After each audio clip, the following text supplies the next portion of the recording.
How's it going, everyone? So I've chucked down some carpet in this room. That's the wall that I did. If you haven't seen that video, check it out on the channel. But obviously where I put the carpet down now with the underlay and the carpet, I've got a problem with my cupboard door and the main room door obviously not being able to shut anymore. As you can see with this one, it's too tight really.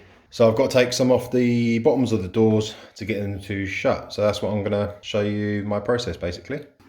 I either scribe it like this with a pencil, or I'm just gonna take off 5mm off the bottom of the door.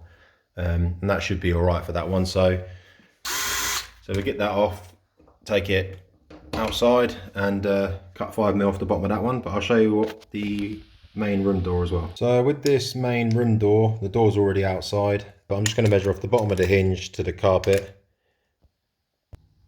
So this is the door, so I'm going to measure from the bottom of the hinge here down, make the mark, and then obviously carry it through, and that'll be what I cut off. So I'm going to put the door on its side and make that mark. So there's the mark. That's how much I want to take off. I could do with changing these hinges, but for now I'm just going to leave them. I'll change them in the future. So it's here basically, so I'm just going to take that down the door.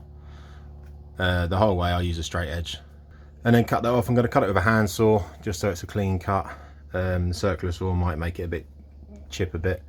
So I'm going to take that off, put a bit of sandpaper down the edge and go chuck it back on upstairs and see how it looks.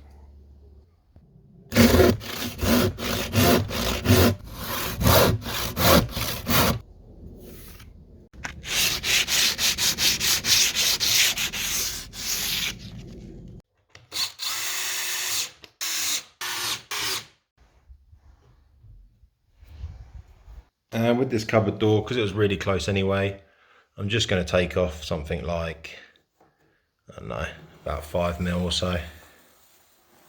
Should be good.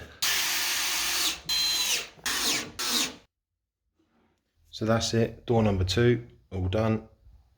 But yeah, both doors trimmed down and refitted after I put down some fresh carpet and they didn't fit. Thanks for watching. I'll catch you in the next one.